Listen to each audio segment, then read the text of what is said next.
Welcome, everyone, to Life Beyond 6 Feet. I'm Damien from RKB Paranormal, and this week I have a very special guest. I have Miss Paige Dalton from History Haunts and Hotels. Paige, welcome to Life Beyond 6 Feet. Thanks, Damien. Thanks for having me. Absolutely. Is this your first podcast interview? This is not my first podcast interview, but it's so fun to collaborate with other people who are into the paranormal because it makes me feel like less crazy, I guess. It's like we can just sit around and just talk about ghosts and we get it. Absolutely. So what kind of got you into the paranormal? I know you mentioned before we started recording that you're a social studies teacher. So how did you kind of get into the paranormal? Yeah, so I've been into the paranormal really since I was little. I just remember having a little bit more, I guess, what you would call like a sixth sense as a kid, and that really came through in a lot of ways and pretty strong sometimes. To the point where like I don't even think I recognized what it was really. Like it took me until adulthood to be like, oh, okay, I think, there was some breaching of the realms or however you want to put it. I'd have a few incidences as a kid where I would either see like shadows or I would hear voices. I would hear like for me, it's a lot of audio, and Hmm. so I hear hear a lot of voices in my head. But that's a different story.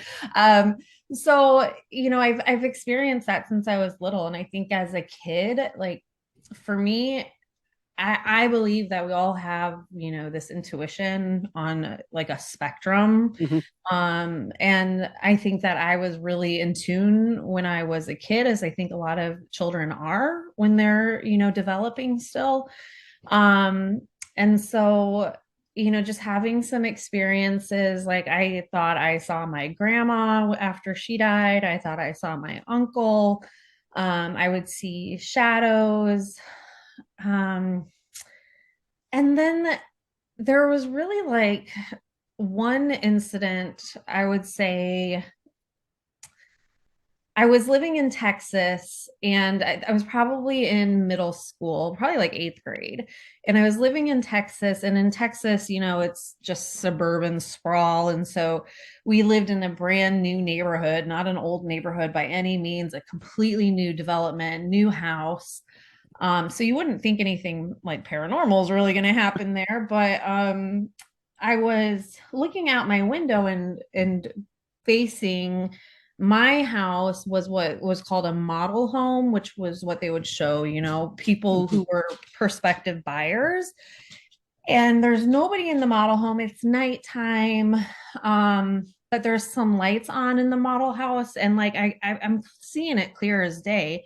And what I'm seeing is about like 8 to 10 different like silhouettes, shadows just jumping all over this house. And like, so like trying to piece it together, like you always, like as a paranormal investigator, right? Like your brain just tries to piece it together. It doesn't really make sense, right? Like when Hmm. that happens. And so I Hmm. was trying to piece it together, like, okay, those could be kids over there, right? Like I could have go break into that house and have fun too, like jumping on the beds and stuff. But they weren't moving like humans the more that I watched them, and it was just shadows and like slinky forms. And then like I went to go get my mom to show her, and I came back and it had stopped. And so that to me, that one sticks out. Like that was probably my first paranormal experience. I was like, I have no freaking explanation. That was not in my imagination. I sat and I watched it. Um, and then God, I mean, there's just so many stories. When I was in high school, I saw a UFO in Texas. Oh, wow. Clear as day, saw it with a bunch of friends, not a bunch of friends, but about three or four of their friends, and we chased it. Oh, Like, I mean, we could still talk about it to this day. It's like we have no idea. And you look at the videos of UFOs, and it's just, these bright orb light that are changing colors and they're just flipping all over the sky, and it just doesn't make any sense. And so um I really got turned on to all of this stuff really from a young age. And then right. when, I think my mom and I really started watching all like the paranormal shows, because when I was growing up, it was like, all the original like Right. Ghost Hunters and Most Haunted and Ghost Adventures and stuff. And so started watching all of that. And then I, I took kind of a break from the paranormal, I guess. And I married somebody that really didn't believe in any of it and would kind Hmm. of just like laugh at it. And so I Right. think I kind of like tampered it down a little bit. And then now I've been divorced for about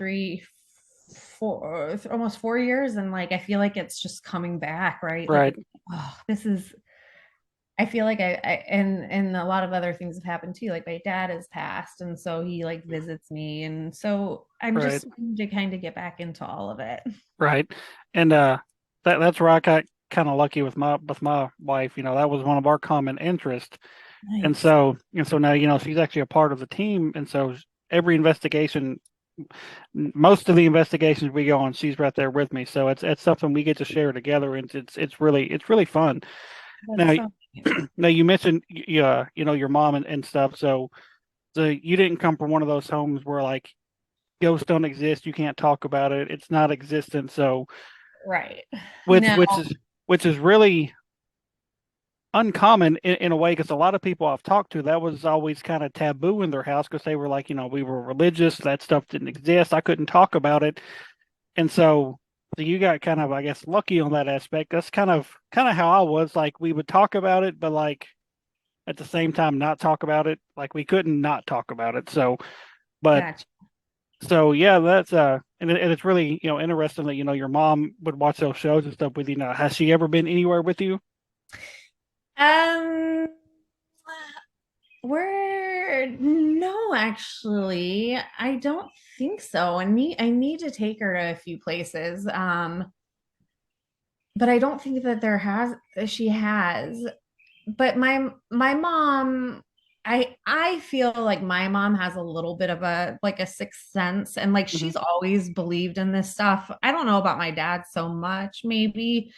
He was actually pretty religious, but also kind of like that this whole spirituality thing kind Hmm. of like seeped into the earth side of things for him, I guess. Right. And so yeah, I think they were both really understanding about it. My mom, I do. I think she's got a little bit of a sixth sense. My dad visits her and tucks her into bed, and like, Oh. she'll be like, I think I felt him again. And I'm like, I'm sure you did, Right. like I have two brothers though that like don't believe in this stuff at all. If I start talking about it, like they'll be like, oh, whatever, Yeah. laugh at it, just like the ex-husband was. And so it's tricky. It's tricky because it's like I don't ever want to impose it on anybody, but at Hmm. the same time, like, you hope that people like kind of respect your experiences, but at the same time, Right. all it takes is one experience for somebody to believe. Right. And that's what I tell a lot of people that kind of question some of it. I'm like, I'll show them something. I was like, now explain that to me. I Right? was like, this happened right in front of me. How do you explain this? So, and sometimes they just like, well, and they don't know what to say. So Exactly. now, obviously, you said you're a social studies teacher, so you're real big in the history and stuff like that. So, what kind of drew you more to the hotels as like your main interest of these locations? Yeah, great question. Well, I think living in Chicago, I haven't always lived in Chicago. I've only been here about 8 years, and so the history of Chicago Hmm. is fascinating, Right. and it's just um so traveling, teaching about all of these things to my eighth grade students, like the Gilded Age, it's been really cool to be like, okay, but also I'm going to a hotel that was built during the Gilded Age, right? And like I'll take pictures and then can Hmm. show them, like, just look at the opulence, right? Hmm. Look at this. Everything is gold plated, and just for me, like hotels are, I mean, the stories they can tell, right? Like they're Right. just innumerable that I think, I believe so much in energy. And I think that buildings have energy, and what better place that has a ton of energy than that's lived 1,000 lifetimes, Hmm. as a hotel has. And Right. so Just for me, I've always been fascinated with history. It just goes hand in hand with the paranormal, obviously. Um, and so for me, just the history of it and just seeing how spirituality plays into it and seeing how I can tap into that. And also, I think just having a little bit of the knowledge going into it about the history, the historical um, information, it just like helps me communicate a little bit better, I think. So, Right. And like you said, a hotel, that those places, especially a large, well-known hotel, sees so many people in just a week, right. and you have everything from happiness happening there to sadness to tragedy to and it can just hold so much. And so what was like, I know you said you do investigate from time to time. So like what was the very first place you investigated? Um, well, let's see. As of late, and this is again just me going on my own, but again, if whether or not you want to call it an investigation or not, I don't take equipment, I don't take tools. I need to. I'm starting to try to like get into it. That's why I love like these your guys' like formal groups, right? Because I'm always like, oh, what's that equipment? What are the like Right. one of the things is it's like it's great to do all of this solo, but then when you find something, it's like you just want to share it with people, right? Right. Like when you have something happen to you, that's what's such a bummer. And so recently my first one that I did on my own when I was really getting back into this was a bed and breakfast called Brumder Mansion in Milwaukee. And it's supposed to be one of the most haunted places in Milwaukee. It's just this beautiful, or in Wisconsin, and it's just this cute little quaint little cottage. And it has it had an old speakeasy in the basement. But I went there and it was I had like a couple things happen to me at night, but just like the touching of the hair, like those Hmm. kinds of things. And again, if I'm not recording and I don't have the equipment, it's kind of like but but then the next day I was with the owner. He was giving me a tour of like the what he called like the catacombs in the basement and like the original bars there. It was really cool. And so we were taking a tour of that and I was kind of bummed like nothing had happened, but again it was just cool to be there for the history of it and talk with the owner about his experiences. And so I was kind of bummed that nothing had happened. And as I leave him to go check out and I go up to the third floor to my bedroom, and as I'm walking up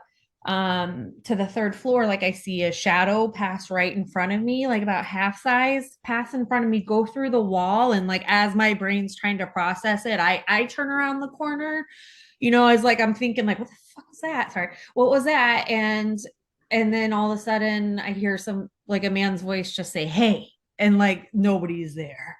So it was like a shadow and then somebody saying hey. And after that, I was just like, I mean, I was shaking the whole drive back to Chicago. I was shaking, but I couldn't wait to go back. I was like, I gotta go to other places. Right. Yeah, that's always fun to experience that, even if it does kind of spook you a little bit. Once that initial shock kind of dies down, you're like, holy shit, that just happened. Right, right.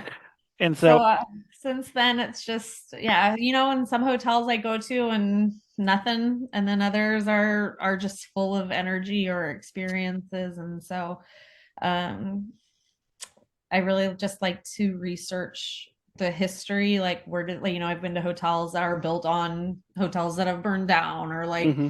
the Congress Plaza Hotel in downtown Chicago is where H. Holmes would hang out in the lobby to Oh, stake out wow. his victims and take them to his murder castle. And Mm, so I try to do like light research before I go to the hotel, and then like I'll do more serious research after the fact once mhm. I kind of get a little bit more of a feel. Um but for me it's just that history, there's just so many stories and Right. like you Yeah, said, tragedies. right. Now, do you ever go to one kind of go in blind and like not really know anything about it, and then if you experience something, kind of go back and do some research and see if it kind of adds up to what you experience? Yes, exactly, exactly. So, um, especially if there's just like a weird feeling on a floor or something like that, where I can just pick up on that and then like I'll go back and be like, okay, what happened on like the eighth floor or something, Right. I know there's just countless stories. So it's on a lot of the hotels I go to. Some of the hotels don't have many, but Hmm. again, these Chicago hotels have a lot of Thinking stories. say I was thinking say Chicago as a whole, I imagine is very haunted. Oh, As old as it is, and as much stuff that's happened there, and right. so Yeah. And like, even the St. Valentine's Day massacre downtown Chicago, I've hmm just driven past that. I'd love to get out and really, because they've torn down everything, where they shot the mafia guys. But hmm but just yeah, there's just so much. Even Lincoln Park Zoo, going down to the zoo. I take my kids to the zoo all the time. People don't know there are probably about 10,000 corpses still underneath the Lincoln I was Park thinking say Zoo. I think I've heard that that zoo's pretty haunted. So It's haunted, and it's eh, like you don't realize it yeah, unless you you look like up. right. You don't ever think about like a zoo being haunted or Right. something like that. So Yeah, they just buried all of the city, underneath right. the zoo in the 1800s. So Now, so you say you visit a lot of these hotels. Now, do you actually stay in all these hotels, or you just kind of go in and just check it out for a little bit and then go on about your way? oh, I stay. I gotta stay. That's my favorite part. Right. Kind of Yeah. just kind of a minute to get away from reality for a whole minute. You got to do that sometimes.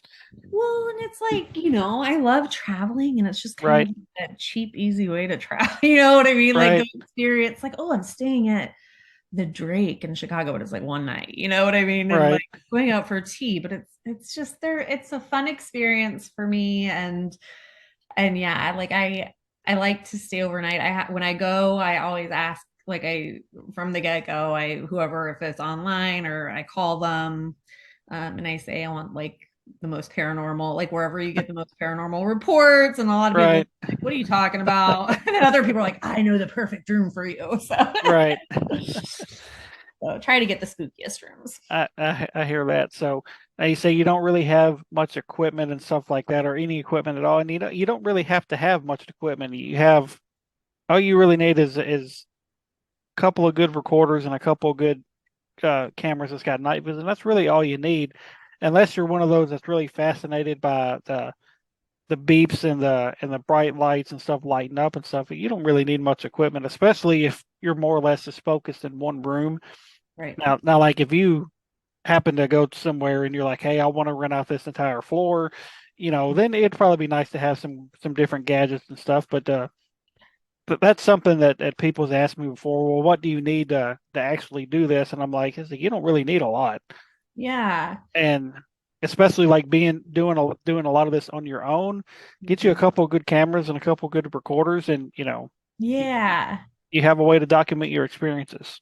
Right, right, exactly. And that's what I use a whole lot. Like even, I'll open up a Zoom camera and just, press play and just have it rolling, just to see if I pick up anything Right. just from my laptop or from my on my phone. Hey, I caught an orb, on my phone the other day. And so, yeah, I mean, do you ever use what other equipment do you use that, I mean, are you really just kind of videos and audios or? We do like a lot of the stuff they can interact with. So we have like a ton of the little cat balls, Yeah, yeah, yeah. um, which was something that I would have never thought of to even bring into an investigation. And when I found out about it, I was like, no way. And I so know. and so we have a ton of those, and we have our REM pod Yeah. and so we have some of the stuff that beeps and lights up and stuff. So The last, because it's just really weird. It's like that's one of those things. How do you explain this device sitting in an empty room and you're clear across the building, all of a sudden this just starts going off. right, right, So yeah, that's we like a lot of the interaction. So right. And then sometimes, yeah, you can debunk it and be like, all right, there's a breeze here or something, or, right. but then other times it completely still and it's going off and it's just, hmm you have no explanation. Right. Those cat balls, though, that's something I could easily take with me on my solo trips. hmm Thank you Like I for that. said, you could just put it there on your bed. Like if you have it on your bed, Right. that's going to be hard to set it off like when you're walking around because it's on that bed. Yeah. So that would be something good to take just as kind of a little bit of validation. Well, exactly. And then also when the nice thing is like being solo is like nobody else is touching it, right? Right. Like Right. I don't have to worry about interference. Right. I did a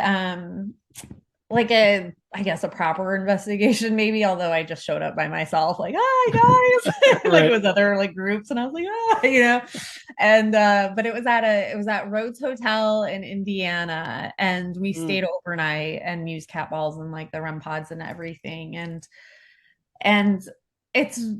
it's very cool for me to investigate with other people. It's still not used to it because I'm always by myself. And so right. it's like, like Right. um it's just it's cool because it's like I was listening to one other guy having like this whole experience with a spirit, and it was just very neat because it's like totally different from the experience that I'm having, but Mm, like I totally validate his experience and whatever is going on, right? Like he is experiencing something and interacting with some, and he was getting some evidence too. So it's neat. I definitely like collaborating with people, but it's yeah, you have to kind of like work around. It's easier when you're by yourself because there's no right. interference. Right. Now, how far have you traveled to go to some of these hotels?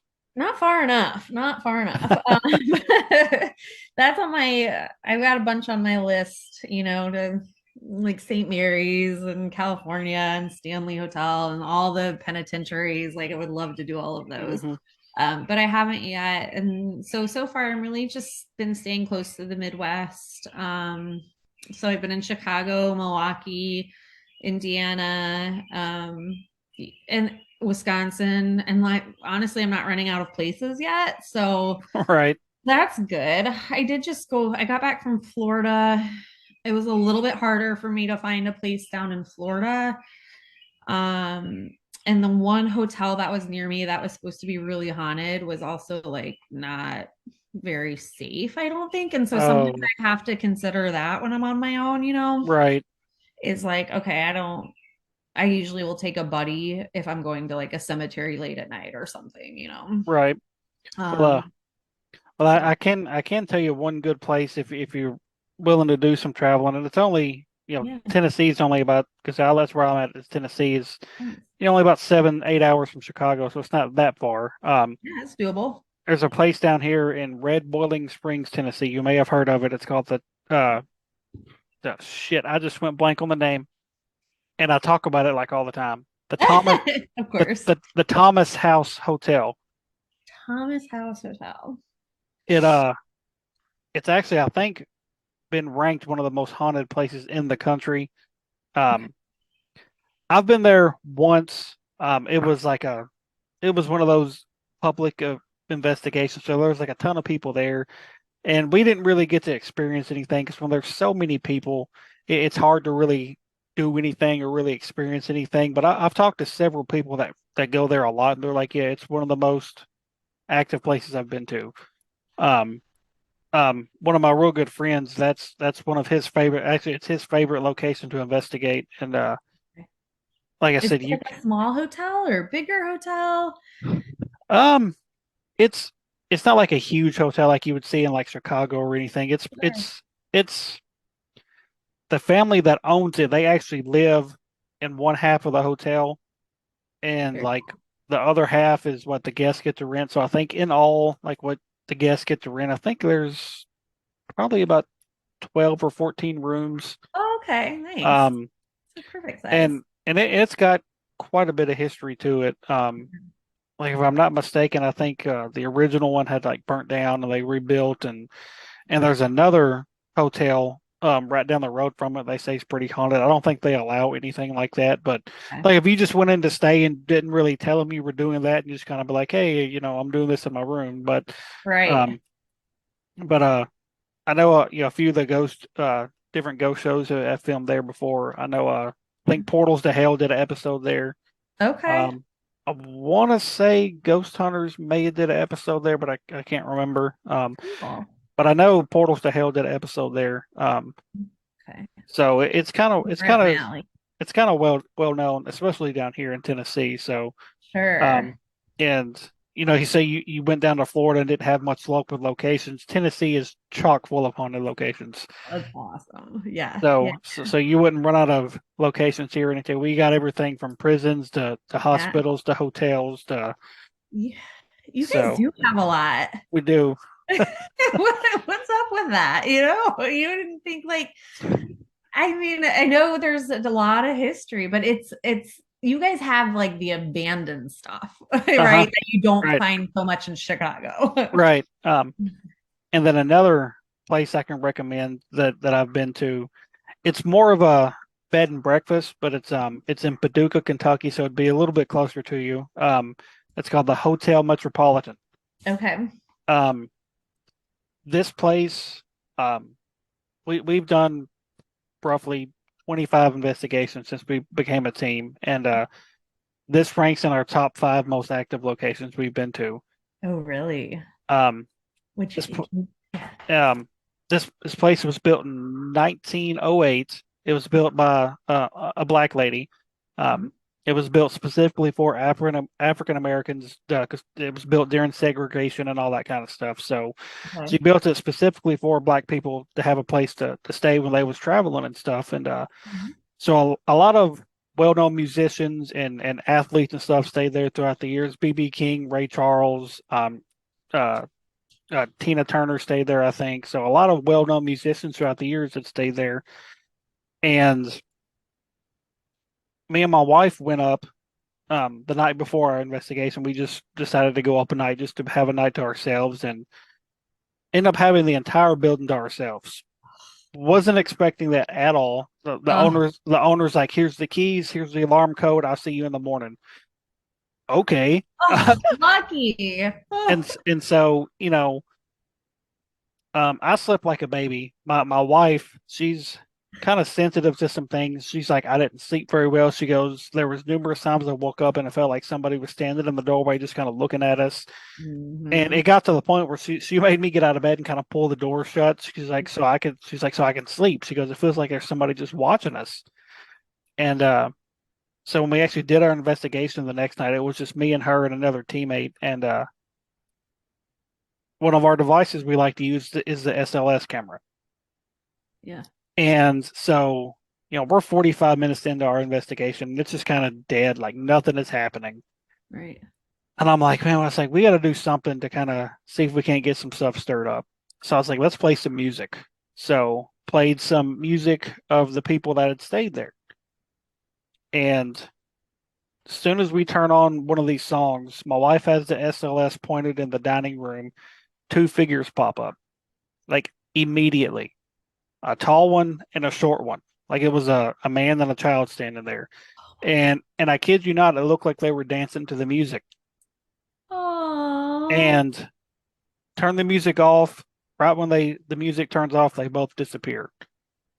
And I'm like, okay. I was like, the SLSs are a little tricky. They can sometimes map in false negatives and stuff. I was like, let's try another song.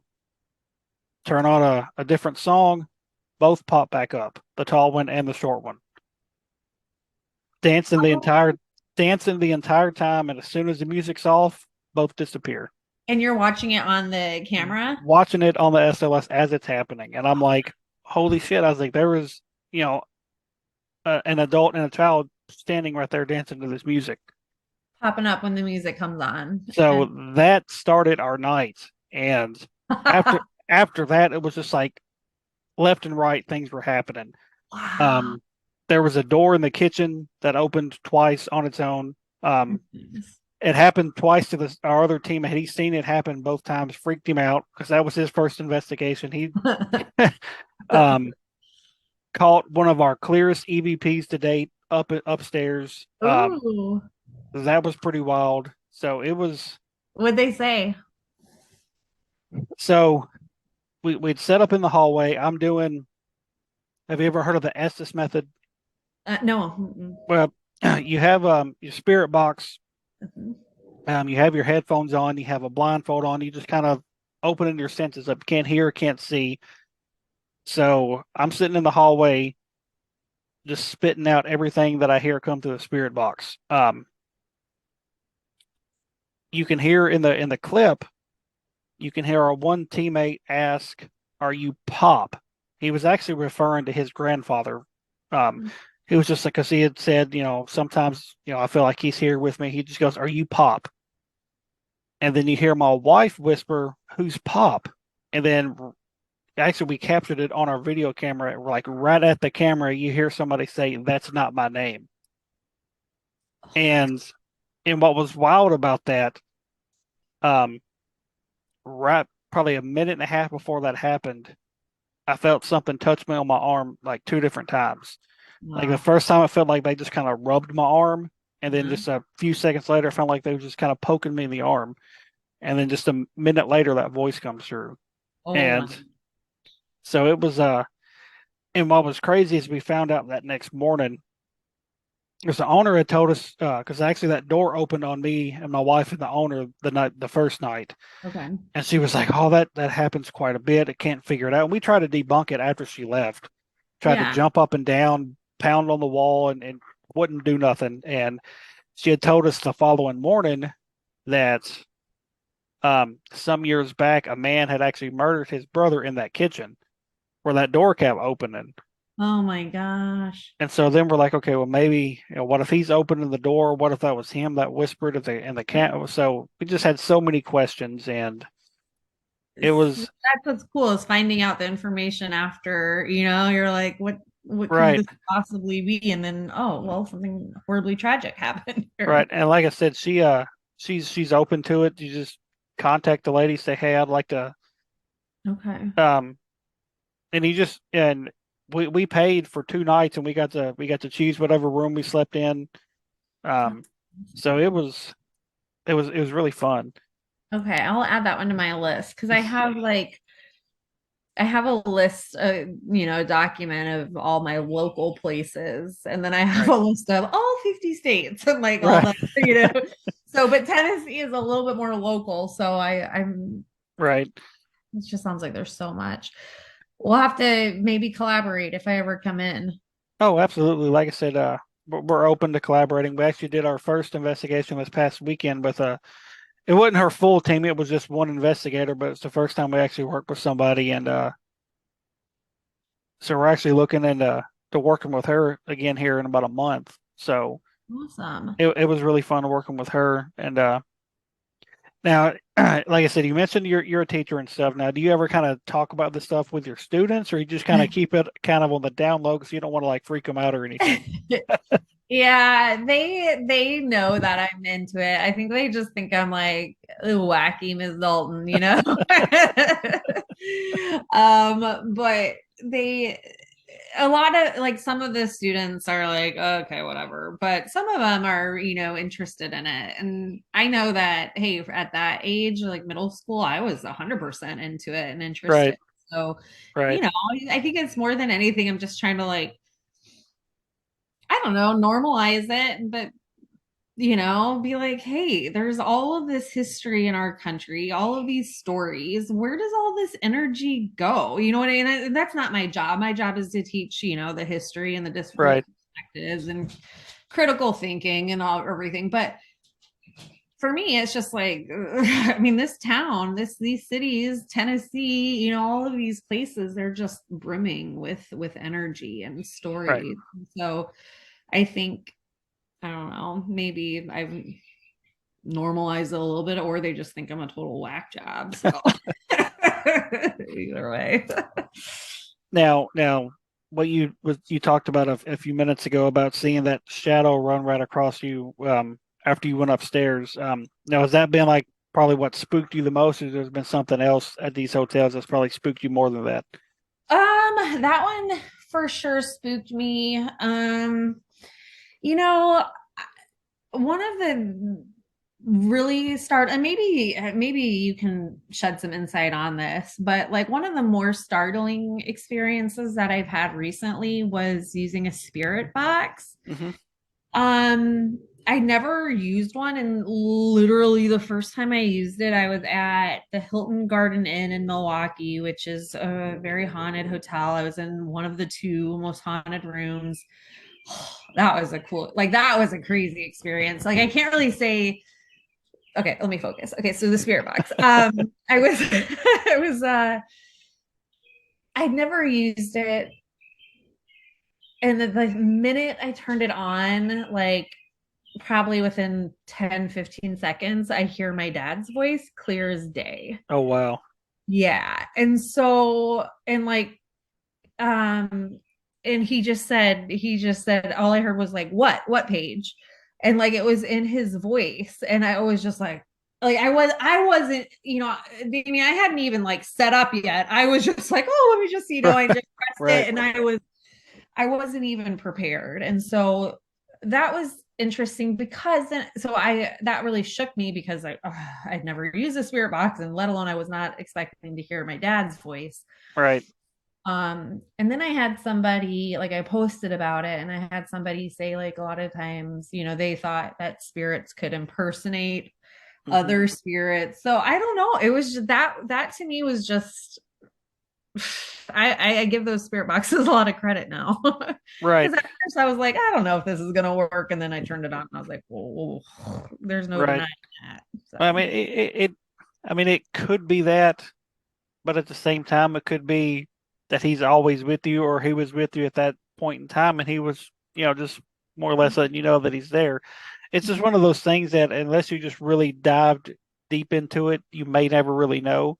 yeah, Um, I would, for your sake, I would feel more comfortable saying that it was just him looking out for you, yeah. and just kind of hanging out with you. So, I and didn't and regret. So and spirit boxes, they can be tricky at times because there's just so much happening, it's a and you're lot. and you're like trying to listen, and you may have three or four different things being said, and you're like, okay, which one do I spit out? Right. And like when you're doing the Estes method, like I said, you would have to have at least another person there asking the questions. But sometimes the answers that you're spitting out will line up with the questions that are being asked. Sometimes it doesn't really make sense. Right. Um, so it's kind of like a 50-50 shot. Right. But when you start getting answers to the questions that are being asked that you can't even hear being asked, that's it's like, how do you explain that? Um, like the place we went to this past weekend. Yeah. Um, we went to a Masonic lodge up in Kentucky, Okay. and the Masons, they was, History there, right? yeah. So we they told us a little bit about who they think is haunting the place, and like there was one point when I first started it, like I could hear children talking, and Oh, one of the spirits there is said to be that of a little girl, okay. and like I started kind of twitching my knee because I was starting to get emotional. Like I was like, man, I was like, I'm hearing these kids, and I held it together, but then I started saying the little girl's name that supposedly haunts the place, Yeah. and they were had was actually talking about her when I was saying, and I pretty sure when the voice came through, when I said the name, I was like, that was the little girl's voice. Like I clarified that was the little girl's voice, Hmm. and so a lot of the times it'll add up, but it's just one of those things that you hope it makes sense whenever you're spitting this stuff out, because you're just spitting out whatever you hear and you have no clue what you're talking about until you tap out and say, okay, does any of that make sense? Right. Um, Right. so and another thing we like to use that's close to a spirit box that you can download on your phone is the app called Necrophonic. Um, That's what I use. That's what it was. yeah, That's what I used. That's yeah, all it was. Okay. it's it's really that's what I was using that night. It's really cool too. That's what Um, I was like. I just pressed play, and all of a sudden I was like, oh, so yeah, yeah. it's really fun. But yeah, with hearing your dad like that, like I would say it was just validation of him just kind of being with you. Um, Yeah. he may not be there all the time, but if especially if you guys were close, he's probably just watching out for you. Yeah, that's what I like to think. And I like to think he's watching out for me when I would go to these places on my own. And Right. yeah. Like So, like we have stuff that happens at our house occasionally, and my wife seems to think sometimes it's my aunt because me and her were really close when she passed away. And she was a big supporter of the team and was real into the paranormal and stuff. And we had just started our team when she passed away. oh wow. Um, Actually, our first official investigation was the night of her funeral, Hmm. and she passed away and everything, and we already had the investigation lined up. And I Oh. was like, I know she would want me to go ahead and do this, and so there will be certain I kid you not. We was in here one night and my wife caught a strong smell of cigarette smoke. None of us smoke, but my aunt was a real heavy smoker. Hmm. And she's like, I think your aunt may be here. And I was like, because we were hearing some stuff in our bedroom and stuff. I was like, well, let's just put this to the test. So set up my REM pod, put out my EMF detector, and started asking questions. Like questions I know, like I would ask a question and then I would give like two or three different answers. And then I would Mhm. say, I was like, when it gets to the correct answer, I was like, light the meter up. Yep. And so I asked about 12 questions, and on 11 of those questions, it lit up when it was the answer it would have been for her. Like I asked, like, what was your favorite TV show? When I said Supernatural, it lit up. Oh, wow. I was like, what was your favorite football team? When I said the Titans, it would light up. Right. So like everything I was like, am I literally sitting here having a conversation with my aunt? So that's pretty cool when you Oh, uh, she's so answering. it was pretty wild. So So cool. Oh, see, I do. I think I know my dad's, I can feel him. Like I can hear him talk to me. I can hear like beyond like just like, oh, remembering what his voice sounds like. Like he'll right, tell me things, like he'll give me advice without me asking for it. And it's just like all of a sudden I just hear it. He's like, right, Paige, go do this. And I'm like, I wasn't even thinking about you. Like, leave me alone. He's tugged at things, that I've been holding laundry and I just know he like will pull on the laundry. It's just right. little things like that. And even like growing up, I remember, you asked like, were my parents supportive? But like even my dad, I mean, in high school, I remember one night, like clear as day. I mean, everybody was asleep, but it was probably like 11 o'clock at night and whistling like an old timey tune, right? Like I could probably whistle it back. It was clear as day. And I was like, what is my dad doing? And like, I remember calling downstairs, like, why are you whistling? And he came out of the room. He was like, what are you talking about? I'm dead asleep. What are you making all this racket for? And I'm like, that wasn't you whistling. And he's just like, no. And so like, I Mm, think I mean, he knew I experienced things, but, right, my mom and I always joke though. I'm like, if he's not by me, he's by you, tucking you in. right. So, So he, so what's your ultimate goal like behind your Instagram page? Like what's like the ultimate goal for it? oh, that's a great question. My ultimate goal right now is just to truly like it was almost like a very healing thing for me and very therapeutic and cathartic, right? Because this happened after my divorce. It happened when I was like dating somebody who was also into the paranormal, and I found that just very refreshing, right? Mm-hmm. Because after you're like laughed at for 10 years for Right, thinking these things, it was just like, oh. And so more than anything, I did it to kind of honor what he and I had, because we ended up breaking up. And I was like, you know what, like this paranormal thing's pretty awesome. I'm going to keep going with it. right. And then meeting all of you guys and just this paranormal community, um I feel like I have, everybody's got like their own little spin on it, and I just think it's so fascinating, like Mm-hmm. I love hearing about your experiences and like your personal experiences, and I love hearing about people who like, use mediumship through tarot cards. And so for me, I really enjoy the history aspect. I love sharing that history with other people because I just geek out about it. And so to me, it's just like informing people like, if you're ever in Chicago, you got to go check this out if you're into like, H.H. Holmes or something. And so Right. just kind of spreading the word of these really historic, but also, you can go, if you're not into the paranormal, you can go visit these beautiful hotels and Right. just light in the history and the stories. And if you are into the paranormal, Right. buckle up. Right. So, So it's kind of a 3-for-1 deal. right, history haunts Right. hotels. So what's the future look like for history haunts and hotels? Do you want to do a whole lot more traveling, or do you just Yeah. want to kind of keep it how it is and just kind of be like, oh, I'll just do it on my own when I can do, or do you have like bigger plans in mind down the road? I'm kind of in this life transition period right now. And so my goal for History Haunts Hotels is very open right now, but I want to expand and I want to collaborate. I want to go experience new locations with people that know things that I don't know.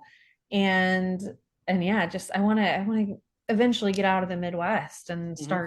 start going a little bit further. And especially, like these asylums and these hospitals and the prisons, it's just these are on my bucket lists. Right. Again, it's just hard to so different from what the solo aspect though, because then Right. now you're going to these huge spread out, Right. abandoned place with a bunch of people. So Well, just, meeting new people, talking with people like you, and hopefully collaborating. like I said, we've prisons and jails have been our biggest things we've been to. So we've Awesome. had some of our best evidence in jails and prisons. So I can't even imagine. I oh can't. I can't even imagine. Have uh you ever gone to one though and like not gotten anything and like were they um pretty disappointing? we never really leave disappointing because we know this stuff doesn't always happen and Right. doesn't definitely happen when you want it to. Um, like our very first investigation the night of my aunt's funeral, that was probably the deadest night we've had as a team. And it was just one of those nights where like just nothing was happening. Yep. Um, the only thing I can recall, um, it felt like something pulled on the collar of the back of my shirt. But then when I Mm-hmm. turned around, there was a plant hanging from the ceiling. I was like, oh, maybe I bumped into that. I was like, I don't know. Um, Right. like it was the dead that night that me and my co-founder ended up falling asleep on a couch. Yeah. Like Yeah. just like nothing was happening. But out of all the locations we've done, we've only had probably 2 or 3 like really dead nights. Yeah. Um, Right. so I don't know if we just got lucky with what we've been able to capture, or if like the spirits are just like drawn to us or what. But we've captured some significant stuff pretty much everywhere we've went. And Right. if we didn't capture it, we have the personal experiences and stuff we know that happened, even if we weren't able to capture it. So Right. I mean, like we've seen in one of the jails we captured a picture flying off the wall.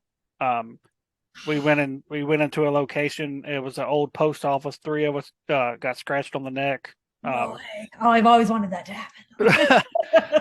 I got scratched. I was locked in a vault by myself, nobody in there, and I walked out with 3 scratches on the back of my neck. Could you feel them when they happened? I felt my neck burning. Like Oh my I was like, gosh. man, my neck is burning. And then when they let me out, I was like, my neck's burning. And they looked at my neck. There was 3. They weren't big ones, just 3 little tiny scratches down the back, like in the middle of my neck. Oh, that's So, but oh yeah, it's really fun to go to all these different locations and expand into the looking into hotel or not hotels. You already do hotels into prisons and hospitals and because they're all active. So. oh yeah. Yeah, So exactly. And that's yeah. I have to get to some, so I'm adding these ones to my Tennessee list for sure.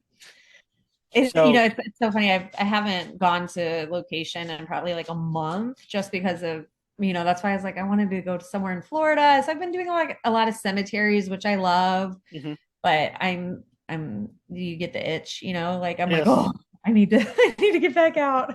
right. So if people want to find you, you're on Instagram at History Haunts and Hotels. Are you on any other social media right now? Yeah, so TikTok and Instagram history haunts hotels, and that's it for now. Okay. Well, everybody go check out Miss Paige's page on Yeah. Instagram, History Haunts Hotels. Give her TikTok a follow and just follow along with her. If you live in the general area, just hit her up. She's wanting to work with some people and kind of expand. So, Paige, I thank you for joining the show tonight. This was so fun. Thank you so much for having me. Absolutely. I know it was last minute, but it worked out. It did work out. All right. Sometimes So it always works out the best that way. absolutely. So Paige, thank you again. And everybody, we will catch you guys next time.